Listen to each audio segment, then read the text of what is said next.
Hello students, we are discussing rotational dynamics and in this we are studying uniform circular motion. That day we had discussed some basic concepts like angular displacement, angular velocity, then linear velocity, angular acceleration, all these concepts we had discussed that day. We had also discussed centripetal acceleration. Centripetal acceleration is what? When a body is performing circular motion, then the linear velocity is always directed along the tangent to the circle at that point. So here the direction of the linear velocity is like this. At this point the direction of linear velocity will be like this. So you can see that at every point the direction of the linear velocity keeps on changing. Because of this, even though the speed of the body is constant, the body will have acceleration, linear acceleration. This acceleration in circular motion is called as centripetal acceleration, for the reason that this acceleration is always directed towards the center and along the radius. So this is also called as radial acceleration. So centripetal acceleration is the acceleration of a body performing circular motion which is always directed radially inwards or along the radius and towards the center. This is called as centripetal acceleration. And centripetal acceleration, we had found out the value. Centripetal acceleration is equal to V into omega, that is equal to V square upon R, or this is also equal to omega square into R. Because you know that the relation between linear velocity and angular velocity is V is equal to omega into R. So therefore, by replacing these values for V or omega, we can get AC, centripetal acceleration, is equal to V square upon R or omega square into R, that is also equal to V into omega. This is the centripetal acceleration. Now see, we know that if there is acceleration, then some force must be there to create that acceleration. Now the force that is responsible for creating centripetal acceleration in circular motion is centripetal force. So centripetal force is what? You can easily understand that like centripetal acceleration, this force is always directed towards the center and along the radius.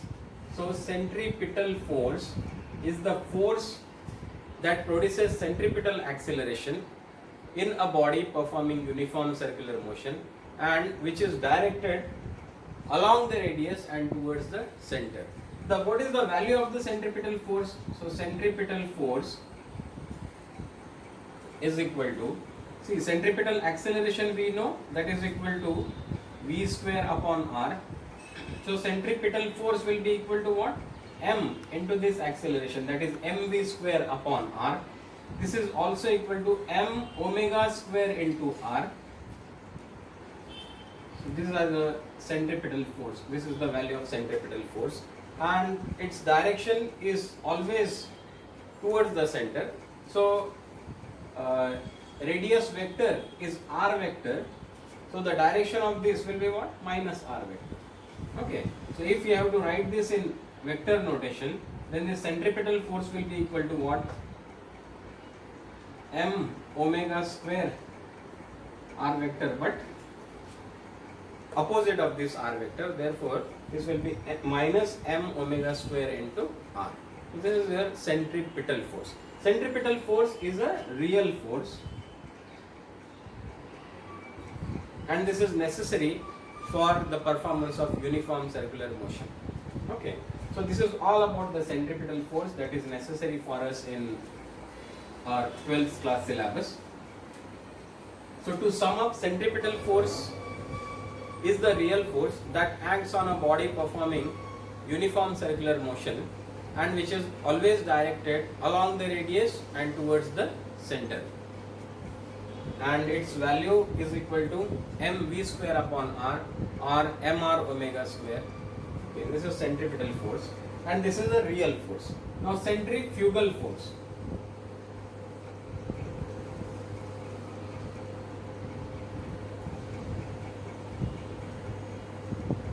See, centrifugal force is what? Now suppose we are sitting on a merry-go-round. So initially what happens when we start rotating the merry-go-round, we can feel an outward force acting on us. But after some time, when our motion becomes uniform, that is when we reach uniform circular motion, and if we close our eyes, then you will observe that you will not feel any motion. So what happens in this case is, see, since you are performing a circular motion, there must be a centripetal force acting on you. Now, but you are not feeling any force. That means what?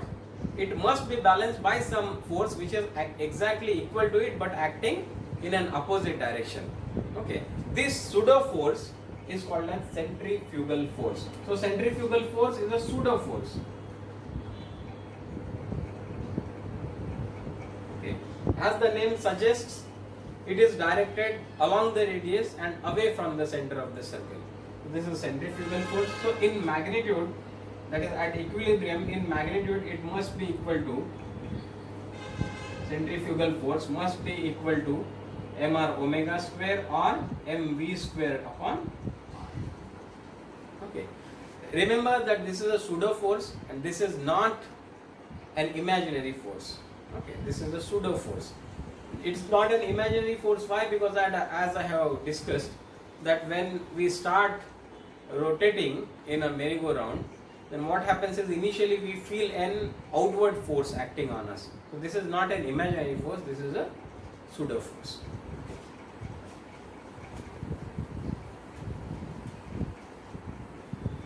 Pseudo force is defined when there is centripetal acceleration of our frame of reference.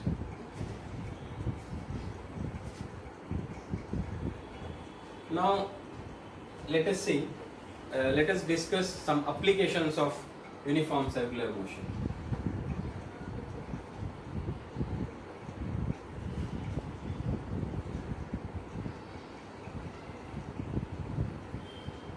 See, let us discuss the vehicle moving on a horizontal circular curve or horizontal circular road.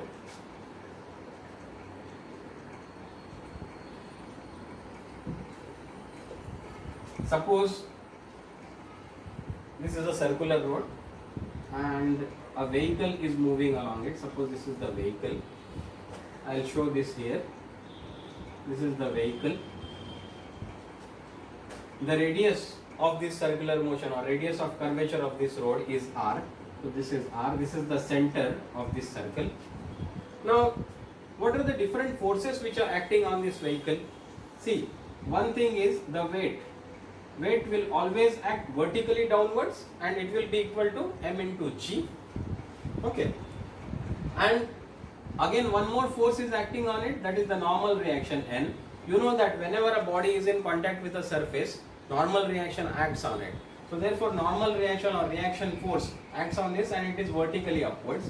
Another force is acting on it. This is the frictional force. Okay, this is static friction. Why? Because it does not allow the vehicle to skid. Therefore it is a static friction. Now since there is no vertical motion, this N must be equal to m into g. So therefore the only resultant force acting on this vehicle and towards the center is the frictional force. This frictional force is the force that provides the centripetal force. So therefore this Fs is equal to mv square upon r, which is the centripetal force. So therefore Fs is equal to mv square upon r. Now since there is no vertical motion, you know that N is equal to mg and Fs is equal to mv square upon r. See, m is constant for a vehicle, r, which is the radius of curvature, this is fixed, this is constant. So therefore as the velocity increases, what happens? Gradually the force of static friction will also increase. You know that this is a self-adjusting force. That means it goes on increasing, but there is a limit to which this can increase. So therefore there is some maximum value for a given pair of surfaces, that is the road and the tires. So therefore this will have some maximum value.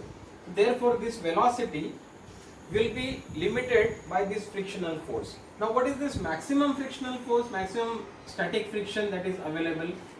So this is equal to mu s into n. What is this thing? This is the coefficient of static friction between the two surfaces. So therefore this is the maximum value of frictional force available with us.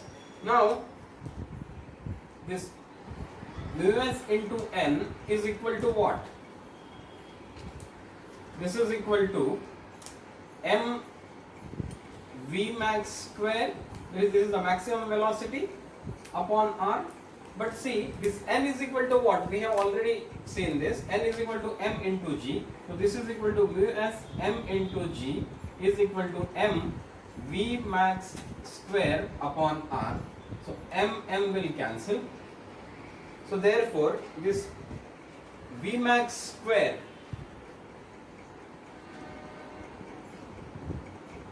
is equal to what? This is equal to mu s r into g. So therefore v max is equal to what? Under root of mu s r into g. So this is the maximum velocity with which a vehicle can be safely driven along a horizontal curved road. Okay, this is the maximum velocity on a horizontal circular road or horizontal curved road. See, this is the coefficient of static friction, r is the radius of curvature, and g is the acceleration due to gravity. Okay.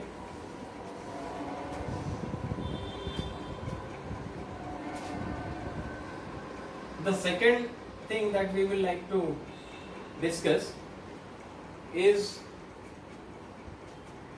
what we know by the name of मौत का कुआं. So well or wall of death. Now what is this? This is a vertical cylindrical wall. Okay. This is a vertical cylindrical wall, and what happens is this rider, मौत का कुआं rider, he will drive along the horizontal circles. Okay. Gradually he will go on increasing the speed. He will start from here. So he will go on increasing the radius of the circle, and then at some speed he will just go circular along the inner walls of this मौत का कुआं. Now see, at any point, suppose that rider is here, the mass of the rider is m and the radius of this circle is r. So what are the different forces which are acting on this rider at this point? So one force you can easily understand is its weight, m into g. This is the weight acting here. It is acting vertically downwards. What is the another force? The other force that will act is, see the friction, there will be friction, but what will be the direction of the friction? Static friction will do what? It will prevent the rider from sliding downwards. So therefore it will act in an upward direction. So this is the static friction between the tires of the vehicle and the inner surface of this मौत का कुआं or well of death. Now the rider or the body is in contact with this surface. So therefore whenever a body is in contact with another surface, what happens? A reaction force acts on it. So normal reaction will act along this direction n.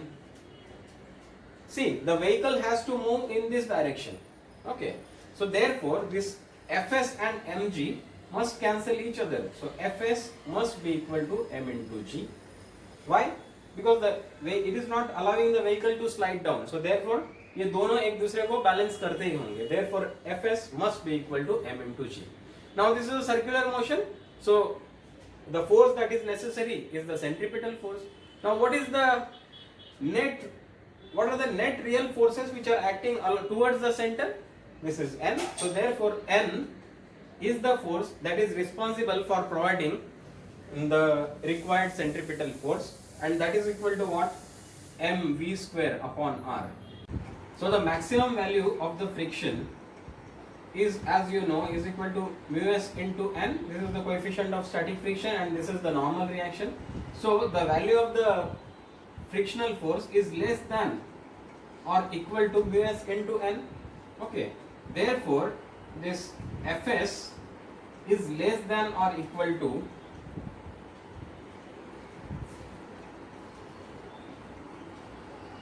mu s into n. N is what? mv square divided by r. Okay, so therefore see Fs is equal to m into g, so I will replace this by m into g. Mg is less than or equal to mu s mv square upon r. So this m and m will cancel. So therefore, see, I'll bring this r here. Okay, so rg and this mu s also here. So rg divided by mu s. So this v square, see, I'll write v square first. V square is greater than or equal to rg upon mu s. Okay, so therefore, what is the minimum? See, v square is greater than or equal to rg upon mu s. Therefore, v is greater than or equal to under root of rg upon mu s. So, what is the minimum value of v then? See, v is greater than or equal to this one. So, what is the minimum value? So, minimum value v minimum is equal to what? Under root of rg upon mu s. This is the minimum velocity that this rider in the Vale of Death should maintain, so as to keep making circular motion. Okay, so this is an important formula. So these are the two applications of uniform circular motion that we have discussed so far. I hope you have understood this. Keep watching the videos for the next topic in this chapter. Thank you very much.